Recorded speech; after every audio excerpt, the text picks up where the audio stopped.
Okay.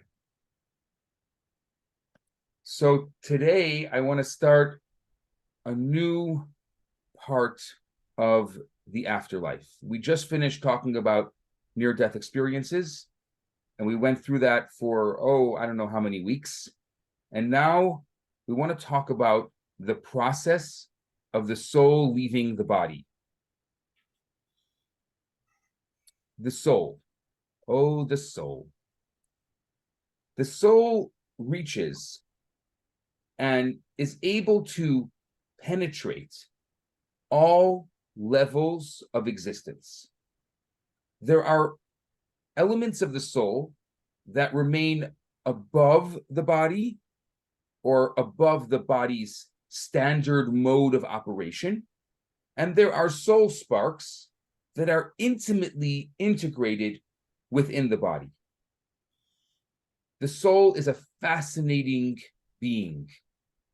The body without a soul is just a lump of flesh. The soul animates the body. Souls are multidimensional. They are multifaceted. They are both transpersonal and individualized. They have general sparks and they have individual or specific sparks.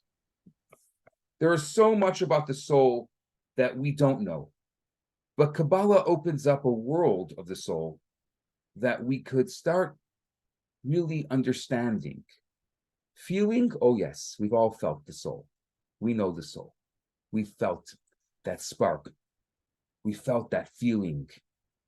But to know the soul, that's our goal here. It'll take us a number of weeks, but we're not going to just talk about the soul itself. We're going to talk about the soul in its relationship to leaving the body in this quest and this deep dive in understanding the afterlife. There are lots of different aspects of the soul. Parts that are beyond the soul, beyond the world, and parts that are within this world. Parts that transcend this world, and parts that animate and give life to the body. The way Kabbalah describes it is in the mnemonic Naran. Naran stands for Nefesh, Ruach, Neshama. Nefesh, Ruach, Neshama, we've spoken about this before. It constitutes what we call normative consciousness. If you remember in our deep dive on the 5 levels of the soul, these are the first 3 levels of the 5 levels. If you don't remember it, you can go back. It's in the recordings, and you can go back and do the deep dive again on the 5 levels. I'm not going to go into the details of it, but I only want to go into it with regards to the afterlife, with the soul leaving the body. There are also deeper and higher and more expansive states of the soul, parts that envelop and encircle what we're going to call the human. There's the Makif Hakarov, Apologize for that.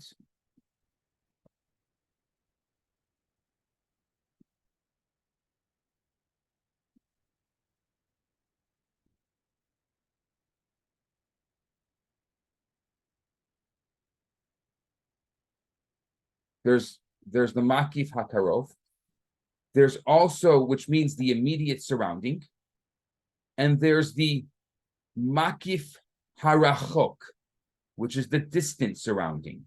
So there's an immediate surrounding and there's a distant surrounding. As intelligence, as human development evolves over the course of our lives, the soul as well enters and impacts the being in progressive stages. The initial connection between the body and the soul is at conception. But ultimately, The soul only becomes more assimilated at maturity.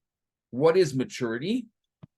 Maturity is 12 for a girl and 13 for a boy.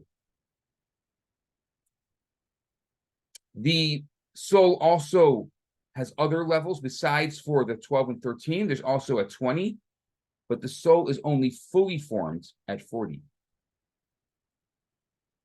So for those of you who have heard that one should only start studying Kabbalah at 40, it may have something to do with the fact that the soul is only completely and fully formed at 40. The same process of conception to 12, 13, to 20, to 40, the same process reverses itself at death. The soul leaves the body in stages, in phases. There's also a severance from the body of the most apparent manifestations of the soul at the moment of death. And yet, still, while the body lies in what we call a lifeless state, the soul is still there. The soul is not instantaneously leaving and disappearing from the body. The soul will still exist in some way, still present. The more conscious aspects of the soul retreat from the body at the moment of death, but traces of the soul energy remain attached to the body for a longer period of time. That's why, according to Judaism, it is so important that at the time of death, that we treat and respect the body with the utmost respect. We don't speak frivolously in front of the body because the soul is still there. We don't plan funeral arrangements in front of what we call the lifeless body because the soul is still there. We don't manhandle it. We have to be very careful with it because the soul is still there. It's the other reason why at a Jewish funeral, there will be no viewings of the lifeless body because the soul will be hurt by that. The soul does not want people to see them in that state. That's why, as soon as we can, we cover the body, not to hurt the feelings of the soul. There's a gradual procedure of how the soul enters and exits the body. The process of the soul leaving the body begins prior to the actual clinical death. Even before the essential separation and severance that occurs between life and death, that severance and separation is the moment that divides physical life from the next world. There are soul properties that will have already begun to detach from the body. So let's start understanding this. The first part that we need to understand is called the Tzeil. The Tzeil is also known as the aura. For those of you who have heard of the aura. Every single person, every single human possesses an aura, a Tzeil. It's not really an aura. The way that maybe you've heard aura and defined aura, we're going to have to redefine it. So I'm going to call it aura, but I would rather call it Tzeil. It's a shadow of sorts. It's an ethereal body. And that Tzeil, that aura, is what departs in advance of the actual moment of death. The aura, the Tzeil, ascends and unifies with the Tzeil of the Or Ein Sof. The Or Ein Sof is how we define God in Kabbalistic terms. It means the infinite light. That will happen already 30 days before clinical death. The aura leaves the body about 30 days before clinical death, on average. I think that from this teaching, we can discern that death does not occur suddenly and there are no accidents. I want to say that again. I think that we can discern from the fact that the aura, that Tzeil leaves the body around 30 days before clinical death. We can discern that there's no sudden death. There's no accidents. Nobody dies suddenly. It's all part of a divine plan. No matter the circumstance of a person's death, whether it was a natural death or one that was caused by accident or by illness, 30 days prior to their death, parts of their soul have already begun to slowly ascend.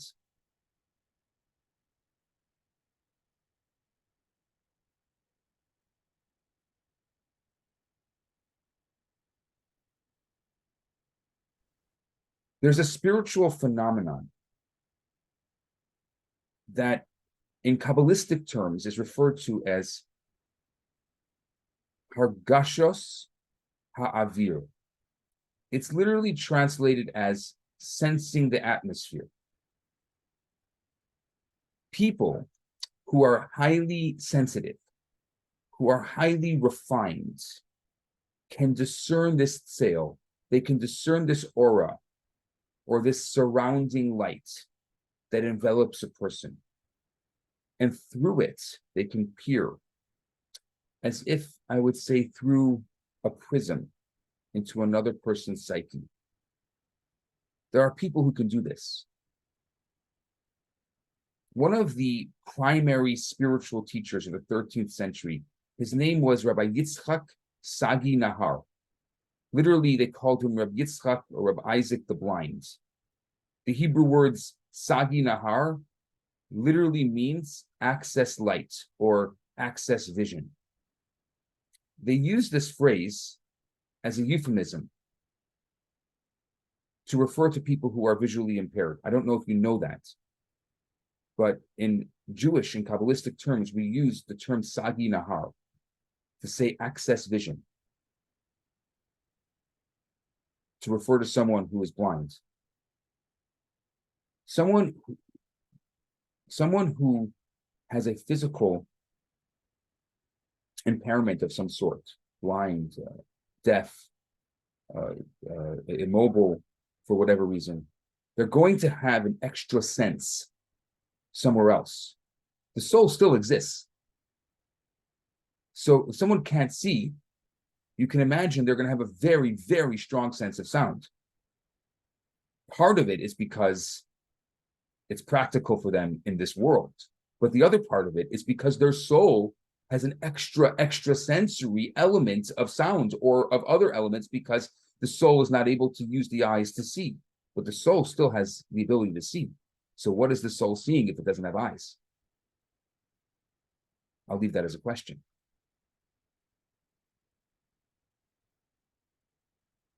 So in the case of Reb Yitzchak, they literally meant this. They meant this literally, that he was someone who had access vision even though he was blind.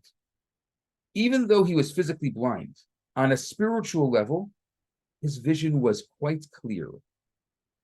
His vision was quite penetrating.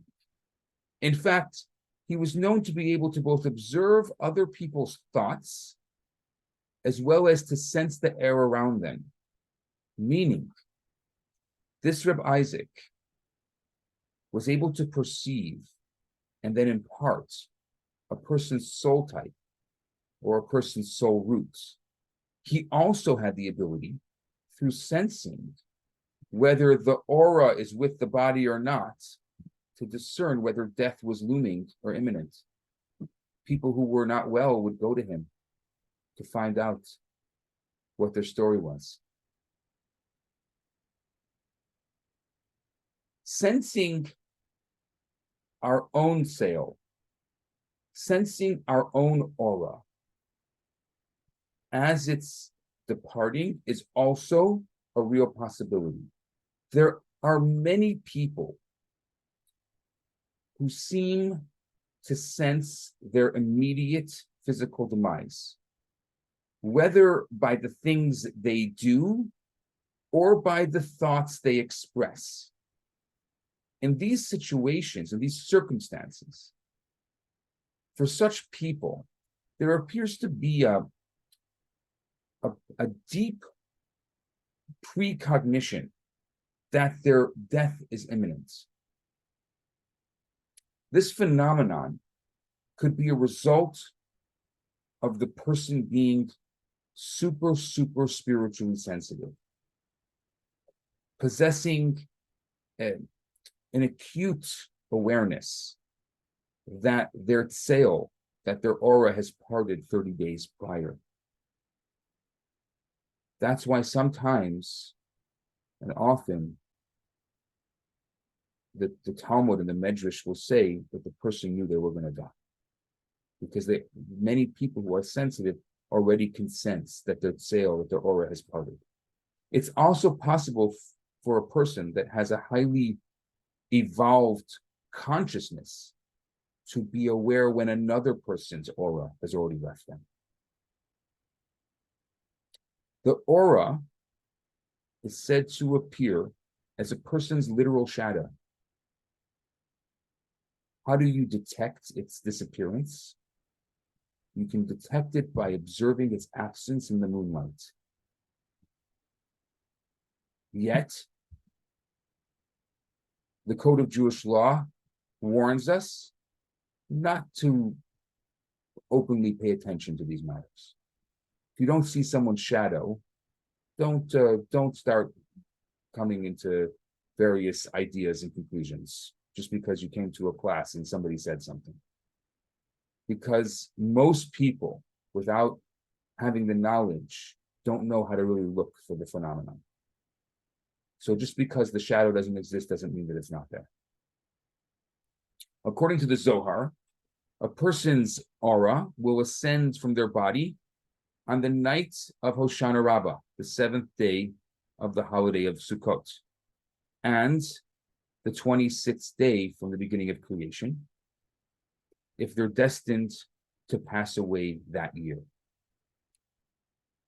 Later on, after the holiday, the aura will return to the body and stay with the person until 30 days before they actually are going to pass on. And like we said, on the 30th day before death, it ascends for good.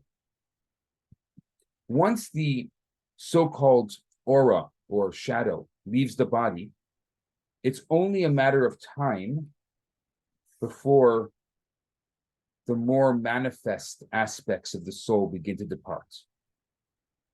But, and I must mention this, as always, through the power of Teshuva, Teshuva means return or reintegration or self-reconstruction or change, everything can be readjusted and all decrees can be overturned. Even in a moment, we can change the entire trajectory of our life. Even though there are metaphysical principles within the world of spirit, and as well within the physical dimension, as something is set into motion, the law of inertia will take hold. And even still, through Teshuva, through change, through return, Teshuva can also be translated by some as repentance, though it's not a proper translation. That's a Christian term that does not exist within the Jewish tradition.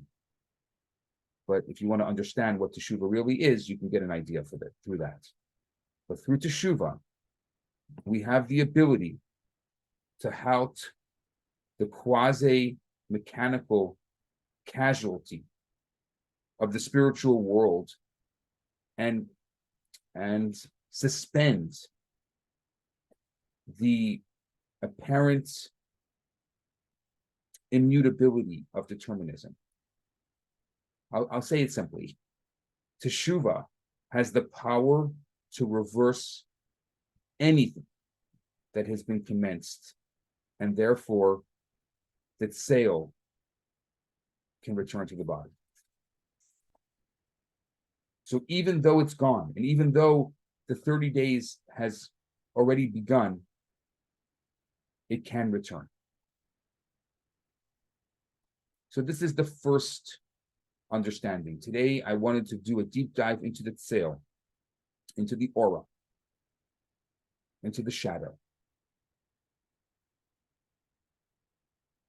Next week, we're going to talk about the Nehora, the pillar of fire.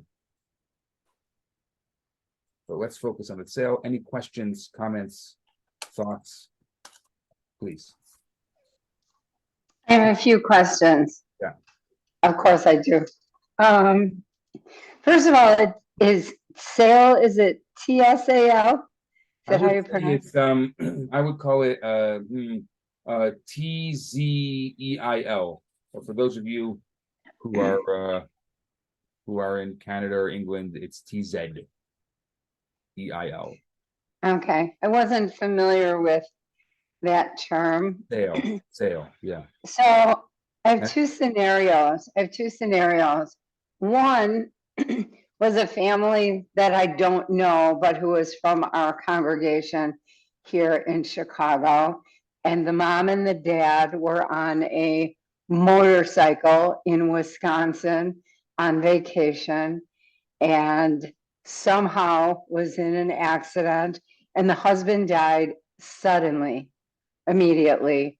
The wife has had all kinds of injuries and surgeries and whatever. So when you had said that the Tzeil leaves 30 days prior to death, whether it natural or sudden, all I could think of was this family. Like, could they possibly even have seen or known that this soul was leaving this man's body prior to this sudden accident? I find that I understand if you have a long-standing illness, cancer, whatever, and you know that your end is coming, that the Tzeil kind of sees that or feels it and decides to ascend. But in the sudden death, I have a real hard time with that. So I think it's important for us to remember that we are limited beings. We are here studying elements of consciousness and subconsciousness that may be beyond our grasp to a certain extent. Though I will say, the Midrash says that people who experience sudden death often will have a certain intuition that they shouldn't have done that, they shouldn't have gone there, they shouldn't be there, they would have known beforehand, but still made the choice to do it. It's a risk-taking thing, obviously, like a lot of things, bungee jumping or whatever. That's risk-taking, but even situations where a person will be in, there is a subconsciousness, but often people ignore it. Again, I think that we're trivializing something that's very, very complicated and very nuanced and has a lot more dimension than maybe we can truly understand. But for the sake of trying to understand that element, that's the best I can tell you, though we really don't know. Okay. I have a part two that has nothing to do with that. It's a revisit of a conversation we had that you emphasized such importance. And now I'm hearing more and more of people wanting to be cremated. And I cringe because I remember how you said how the soul suffers so much more during that process. When I have a half a dozen friends that are my age now, or in their 70s or 80s, and that's how they're choosing for their life's end, I don't feel it's for me as a mortal person to say, don't do that. You need to do this because it's my belief. Do you know what I mean? Yeah, just share again why that's so important not to, so I can understand. I don't want to go back into that conversation because it's a very deep Okay. conversation, and I want to do it justice. But what Okay. I will say is that very often people make decisions without education. And our job, and something that I have, as you know, spent my life trying to do, is educate. The best we can do is educate. A student at the university was talking to yesterday, and he says to me, I just want to tell you, Rabbi, I don't believe in God.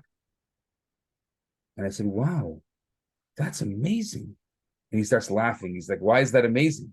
I said, because I can't believe how much time it means that. I mean, how old are you?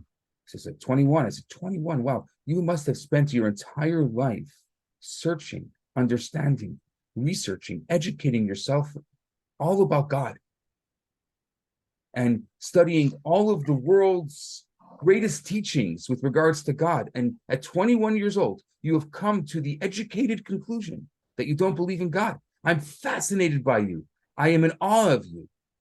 He says to me, no, I haven't done that. I said, okay, so then you're ignorant. Well, I just feel like it's my belief system. If someone, forget about God even, so let's say you don't believe in God, they don't believe in a soul. Yeah, A soul being different. but How can I explain to a person this the isn't a best good that we idea? can do in our life is to educate. That's the best thing that we can do in our life is to educate. It's a very, very, very hard if they don't want to listen. You can't force it. You can't, as you know, with children, you can't give them unsolicited advice. But if you have a friend that is open to listening to a perspective, you can go back into your notes from this class and you can say, I want to educate you. And it really had a real impact, or you can send them the recording that you have by email. And you can say, this really, really impacted me. I just want you to see another perspective. I'm not telling you what to do or anything, but in life, it's always good to have a second opinion and another perspective. But thank you. And I don't want to belittle, because that's a very important conversation, a very important conversation. Alexandra. Thank you. I will do that. Yeah. Actually, thank you, Cheryl, because I had that conversation with my mom where her father's been cremated and she wanted to be cremated. And I explained to her after the class what we had learned. And she said, well, you will decide. What?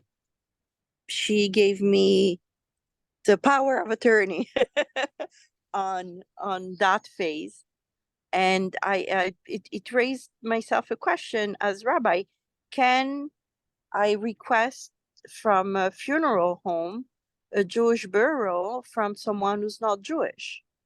A Jewish style burial, yes. A Jewish style burial. Yeah. Yes, they will do that. There's a term now. It's called the Jewish style burial. Oh, that's amazing. Yeah.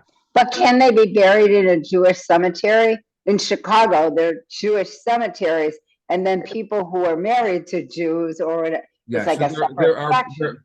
there are sections Section. in cemeteries that are not considered part of the Jewish cemetery, and that's how they do that.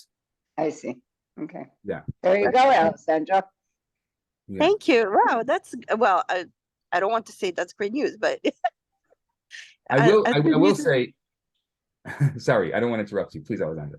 As good as it gets. Yeah.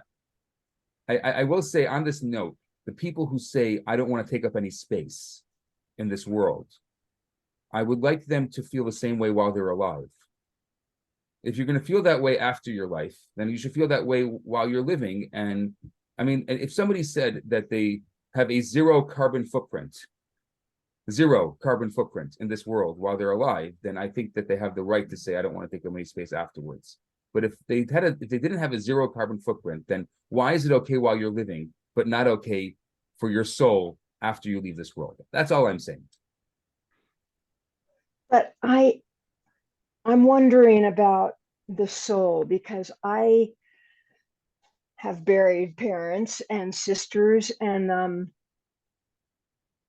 I'm wondering, I have a problem with the body, the shell, and the soul, if there's some left, being underground in a box. Mm. That doesn't seem to me like a fitting end for a soul of a human being. It just doesn't. That feels as strange to me as much as fire. Where would you rather it be? Well, for me, I'd rather it be under some rocks, but that's just because I'm a collector, and I would feel comfortable in a canyon.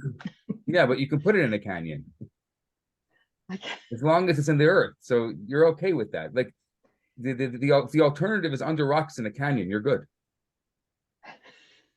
Grand Canyon. Yeah, okay, that's it. I We've just discussed always have this. had when my mother's coffin went into the ground, I couldn't help feeling that part of her was still alive. And I guess I was feeling that soul because she was a very amazing woman. And I couldn't help thinking maybe it was too soon to put her there. Yeah. One of the reasons why there's a tradition not to go to the cemetery shortly after the person is buried is because the soul is very much still there, and it hurts them so much they can't give you a hug. Okay. And how about when your husband's claustrophobic and he said, I don't want to be in this box in the ground. So that's speaking to you, sort of, Mom. So if they're claustrophobic and they don't want to be in the ground, they should be buried in Israel, where they don't bury them in boxes, just in talits. And it's very good for those who are claustrophobic.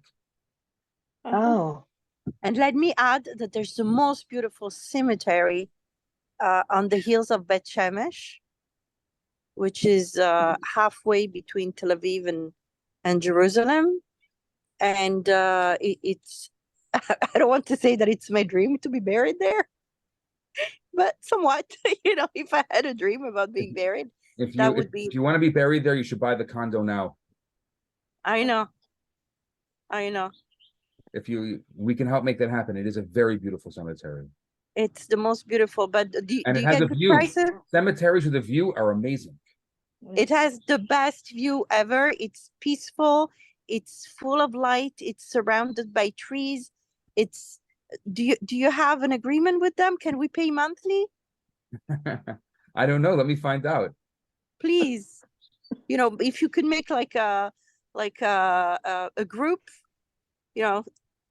if we can get a group sale. Yeah, It sounds morbid, but I'm telling you, it is a beautiful thing. I don't think, I know it's, for a lot of people it's morbid. Why are you talking about this? First of all, we all came to this class, so we're talking about this.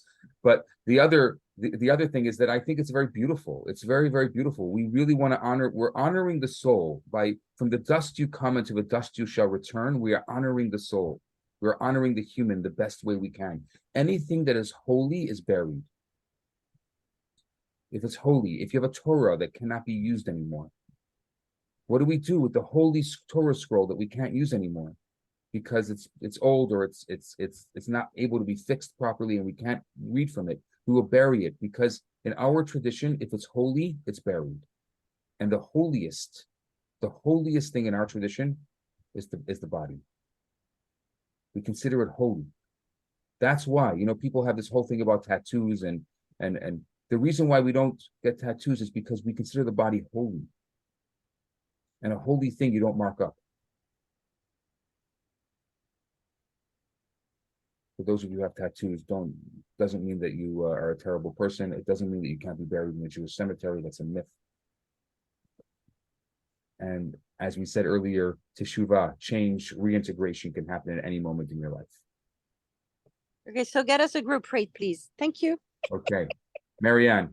Yeah, more on a local point of view. This is really great because you were talking. I'm married with I'm Jewish and my husband is Catholic. So you are talking about a Jewish style burial, and I've changed my testament because some years ago I wanted to be cremated, and I just changed my mind after reading things and listening to you too. So I want to be buried. So just in Montreal, I'm looking for a place where I could be buried with my husband together in the same cemetery. So I've been looking for days now, and I was thinking if you just could tell me I if there.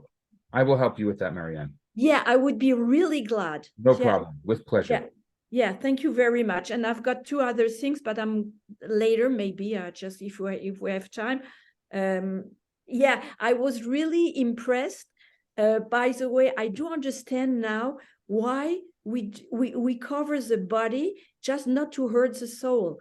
And when somebody is when my parents died, so we covered the body, and I think it's just such a great thought and a great doing.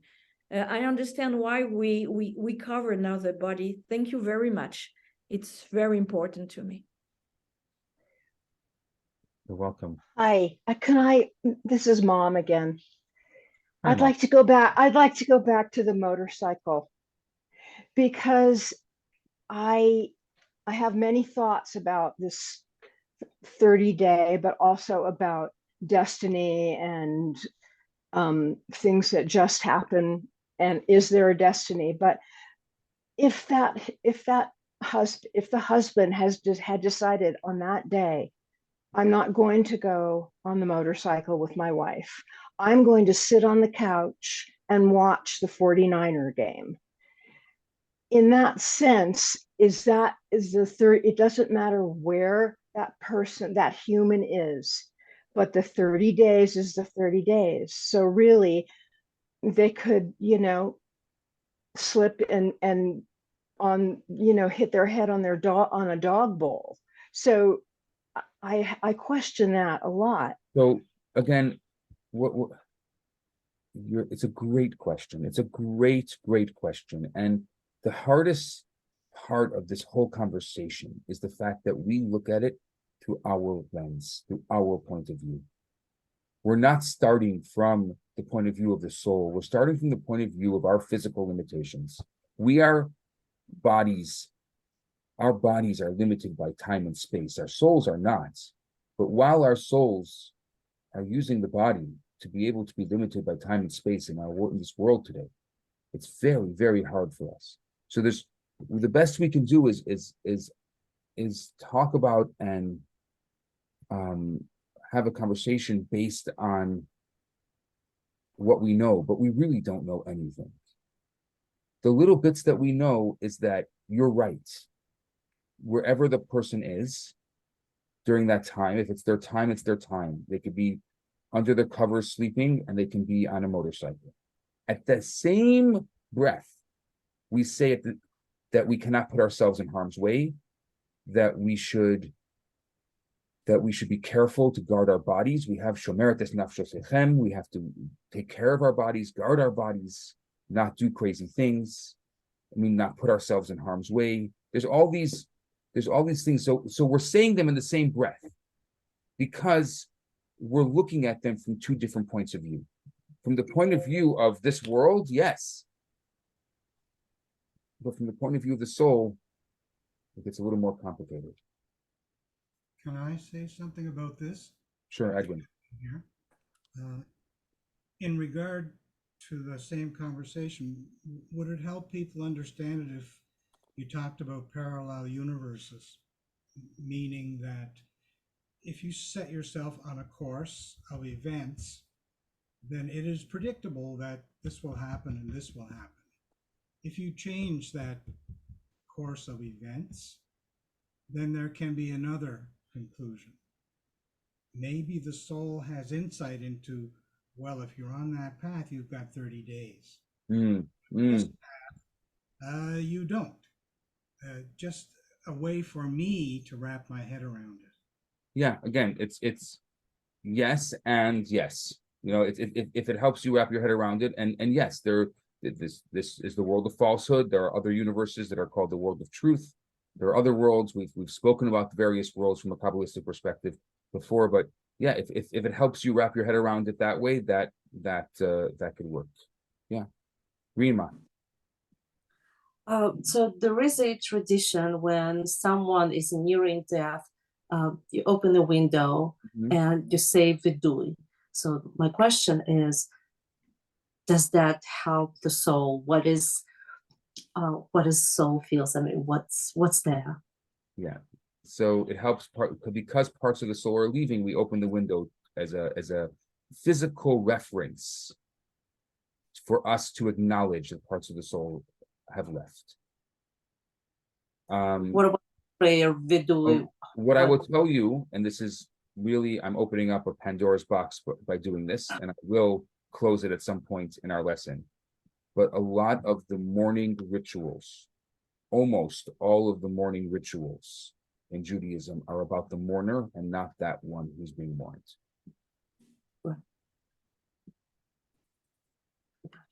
Thank you.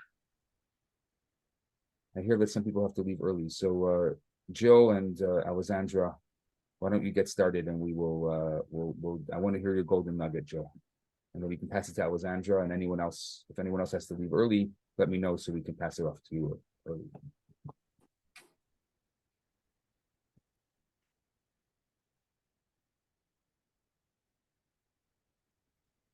You're not there?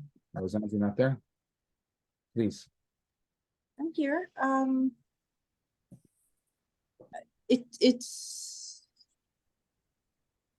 enlightening how everything is built in stages, and also departure is built in stages. We always think, you've used the word sudden a few times. As I mentioned in the chat, my grandparents both died together, I mean, a few minutes apart, in a car crash. And it feels like they've been stolen from us because, you know, it's not a long illness that you can prepare yourself to, even though I don't think that even a long illness prepares you from separation from somebody you love. And so I've always felt that something was missing in my life because it had been stolen from the family. And I've seen the damage it did psychologically to my father and his brother. My uncle was barely 18. And to think that, yeah, we know it's always God's plan, you know, like we there's a script and we follow it. But to think that even them were actually prepared for this, in a sense, when the Tzeil left, surely, whether consciously or not, they had some form of preparation for departing. I'm hoping that that's comforting, in a sense. So even though it was drama, there's a side of comfort from my standpoint that the Tzeil would leave 30 days, like an announcement, get ready, get your affairs in order, say goodbyes, like, you know, if you're conscious enough about it. So that's my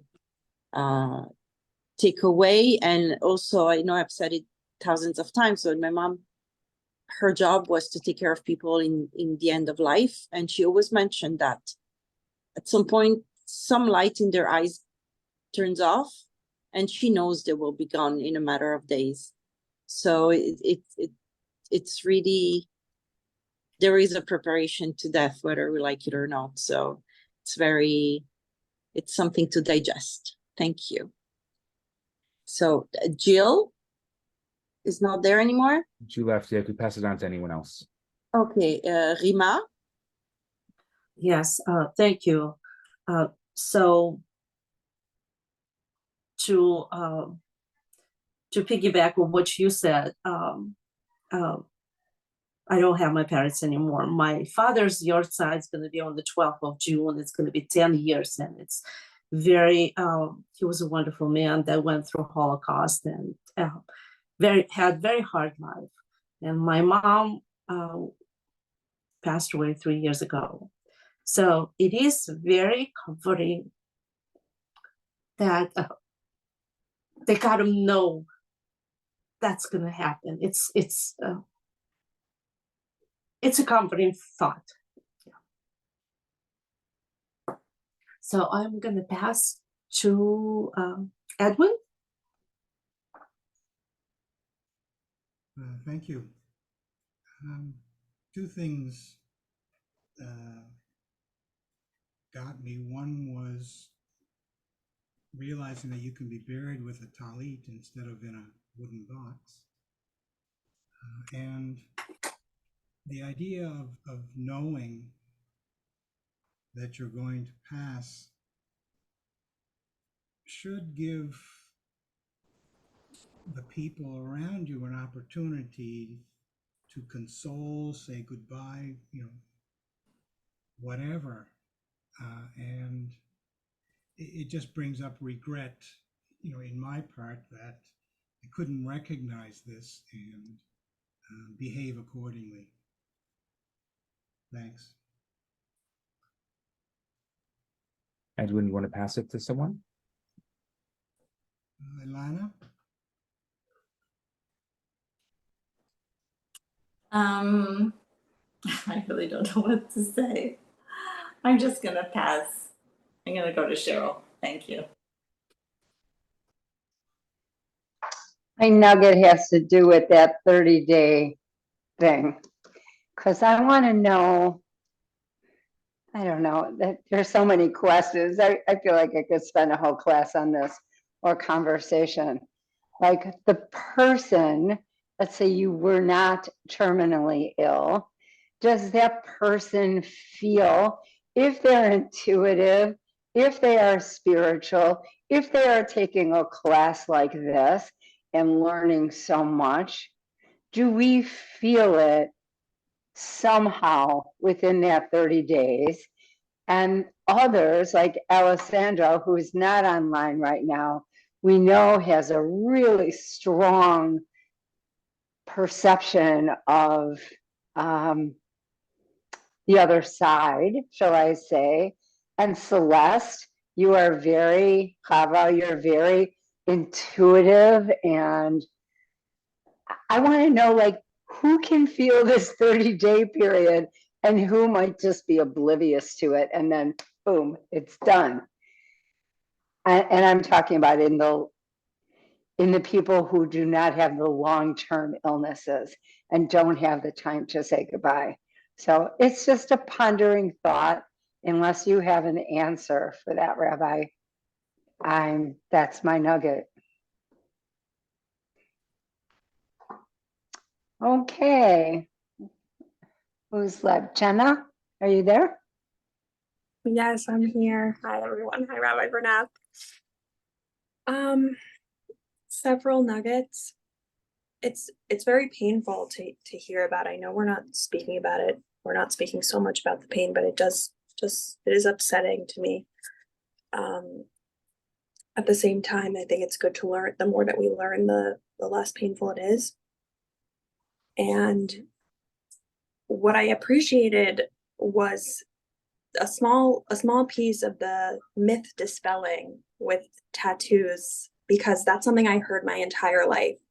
And it also makes me wonder how many other myths there are like that within Jewish conversations, and how many people live their whole lives believing that those are true.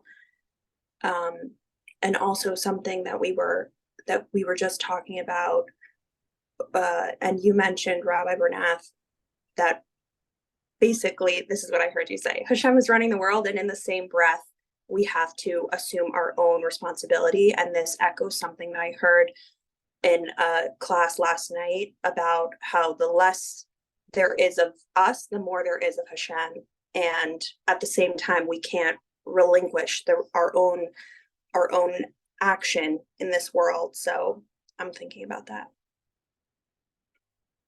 Is there anyone else? So many. Kelsey, Mahor, Marianne, Chava, Mom. I could go. I have many questions, obviously, on this topic. But what I got from this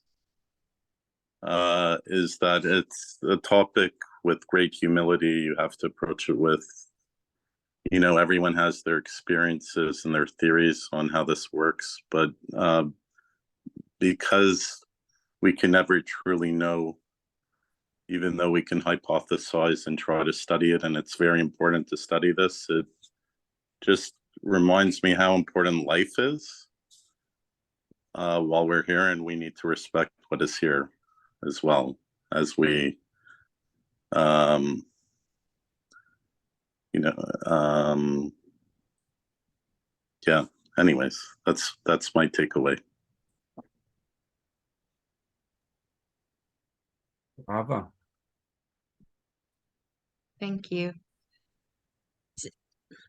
First, those of you that I've been studying with for quite some time know about my friend Bo, who passed away almost 5 years ago.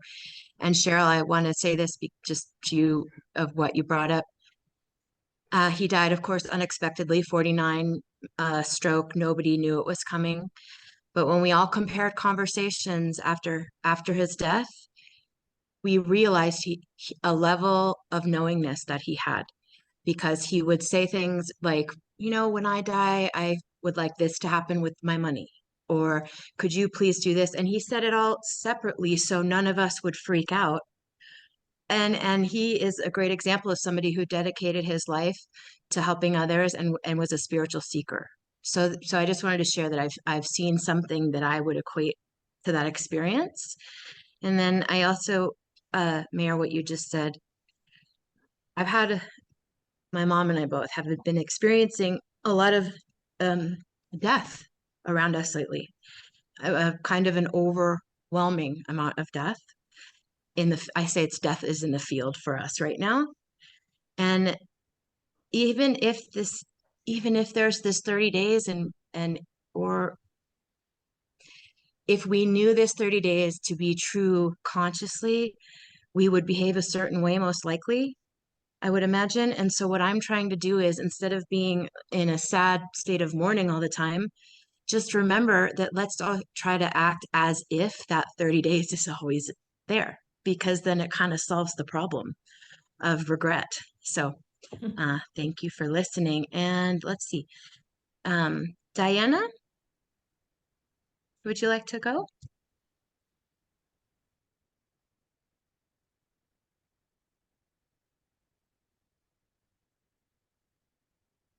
Yeah, thank you. This is my first. And I didn't know the topic. So it's really a powerful way to begin. So this is the time when we share a thought about what the discussion has been, Rabbi. The golden nugget thing is the golden nugget. You don't have to share it. You can pass it, but anyone who wants to share, it's your opportunity to share. Well, I was thinking about my father, because my father was not the whole story, but he ended up sort of being in a coma for about 10 days before he died. And I would go visit him, and read Psalms and, tell him what was happening. But I would say the last 3 days or 5 days or something like that, I really thought he's not there anymore. So my awareness wasn't, 30 days. But I definitely had a had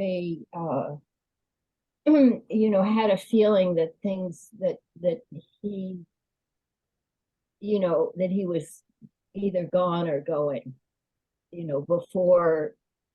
before the end. And I'm looking forward to continuing to hear from you, because something really interesting happened at the time of his death, with me sort of, and knowing about it also. So thank you very much for presenting this and for everyone being here. You're welcome, Anna. What about Kelsey? So what I've gotten out of this is the 30 days. That's interesting for several reasons. It makes me think of how you have told us to do one thing better today, just one thing. And so you elevate yourself slowly in that way, to kind of piggyback on to what Celeste said, because if you are consciously acting like every day is the 30 days, that may come from a place of fear, which would be from the animal soul. And so I just, to be conscious that you're acting out of the godly soul and not being taken over by the ego. Does that make sense? I guess like I've seen that, and so then you're not living authentically, which we've talked about. I personally, I kind of think it's the opposite, that when people are near death, they're more in the moment, they're more present. I just went out for lunch with someone who has cancer, doesn't have long to live, and that sense of presence was so strong in that individual. I mean, when you're I'm talking as like being with the person who's going to pass. Oh, okay. Sorry. Does that make sense? But I understand where you're coming from too. Thank you. Did Julian go? Julian hasn't gone. Mom hasn't gone. Okay. Well, I said Julian, so we'll go with Julian. Thank you. I was wondering a few things. Firstly, the Israel without the box. Is there a reason for that, both physical and spiritual? And what effects would it have? The second thing was, what was this seal, Tzeil? And the third thing was, is the 30 days a premonition of death beforehand, or is it the mourner's 30 days? So to answer your three questions, number one, in Israel, they go according to the Bible. The Bible says, from the earth you come, to the earth you shall return. So they believe the body should go directly into the earth. There's a lot of controversy about that in other Western societies with regards to the integration into the soil. And I'm not going to go into that. It's beyond my pay grade. But the tradition, the Jewish tradition and the tradition in Israel is that the body goes directly into the earth. Your second question about Tzeil is the Kabbalistic term, but we called it the aura or the shadow, which are both poor terms, poor definitions, but it's the best that I could find, at least. And the third was what set of 30 days was it? So to which I answer, I don't know. Oh, okay. I don't know if I was right saying premonition. I was guessing, because the way people were talking, it sounded like the thing about knowing beforehand, but I wasn't sure. Right. So when 30 days, I thought you knew what it was. No. No. Thank you for trying to answer. And the one with Israel, is there a spiritual effect it has been buried directly? A lot of Jews will choose to go be buried in Israel for many reasons. Some have to do with the belief in the resurrection, in the reincarnation, and the resurrection, and the times of Mashiach, which is a different conversation. But you can put that on hold, and we can talk about that at a different time. And a lot of them believe do that for this belief of going right into the earth. So it's considered very special to be buried in Israel. Oh, Mom. Yeah. Well, I have two sides of a nugget. The first one is I've had, Celeste and I have had the experience of, for me, it was especially when I was there when my father died, and I thought I knew things about spiritual matters. My ego thought that. And when my father died, I actually saw that he shrank. He was such a larger than life person, and it was so obvious to me that when he took his last breath, he just became smaller, and his energy started to fill the space where we were standing. And at that moment, I decided I really didn't know anything. And that was a jewel in my life. It was one of the most important experiences I think I've had in my life. And the other thing is that what you've talked about, Rabbi, with the 30 days, it brings me to the fight I've always had in my intellect about free will and destiny, because those things don't match to me. And I've always thought that free will is actually based on things that are already in our brain. We have to act a certain way because all the things we've done so far have led us to this decision. And so that's destiny, but then there's free will. So that's a whole topic that hopefully someday we'll talk about that, because it's more complicated with the 30 days.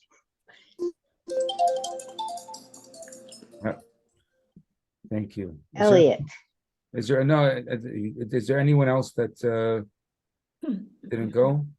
Oh, Marianne, sorry. Yeah, thank you. I'd like to come back on the Maor and the Mam and I don't know, Gina, about the humility, but there is one thing I've been going through when my father died, because we've been talking about our parents a lot. So I'd like to add my my little point of view, my sharing.